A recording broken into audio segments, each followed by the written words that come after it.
Casey hanya menyentuh lencana itu dan langsung berpindah tempat. Tidak ada seorang pun menyadari ada yang aneh, jadi ia mengambil lencana itu lagi. Kali ini Casey tiba di ladang gandum emas. Ia melihat sekeliling dan melihat kota aneh di kejauhan.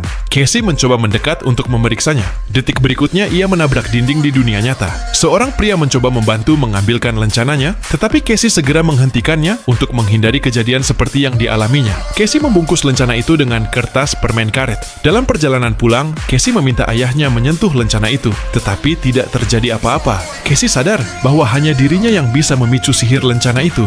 Ia memutuskan untuk mengungkap kebenarannya. Casey lebih dulu menyentuh lencana itu untuk memastikan arah kota itu.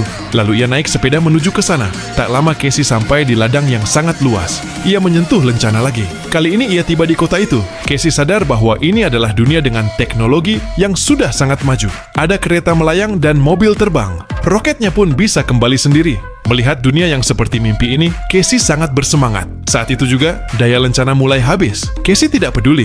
Ia hampir mengikuti sekelompok orang naik pesawat luar angkasa. Tetapi langkahnya tiba-tiba melambat. Air muncul di bawah kakinya. Casey berusaha naik ke pesawat, tetapi air sungai menariknya kembali ke dunia nyata. Setelah kembali ke rumah, Casey mencari informasi tentang lencana itu di internet. Ia segera menemukan toko barang antik. Jadi Casey pergi ke toko itu dan bertanya pada pemiliknya tentang rahasia lencana tersebut. Detik berikutnya, pemilik toko justru mengeluarkan pistol laser. Ia menembakkan senjata itu hingga menembus atap. Casey ketakutan. Kedua orang itu mengancam Casey untuk menyerahkan lencana. Di saat genting, seorang gadis kecil menerobos masuk. Ia bertarung sengit dengan pemilik toko.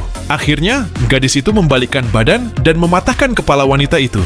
Ternyata kedua pemilik toko adalah robot. Gadis itu lalu menghancurkan jendela mobil dan mendorong Casey masuk ke dalamnya. Keduanya kabur, tetapi saat berbicara, Casey sadar bahwa gadis ini juga robot. Casey ketakutan.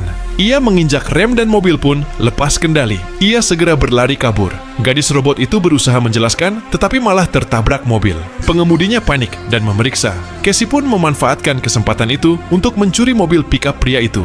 Gadis robot itu bangkit. Ia segera mengejar mobil pickup itu. Ia melompat dan langsung masuk ke dalam pickup. Casey akhirnya tenang. Gadis itu pun mengungkap rahasianya. Ia berasal dari dunia lain yang berteknologi tinggi. Gadis itu menemukan bahwa bumi akan hancur. Jadi ia butuh bantuan Casey untuk menghentikannya. Sekarang pertanyaannya, apakah kamu mau hidup dan pindah ke dunia lain berteknologi tinggi ini?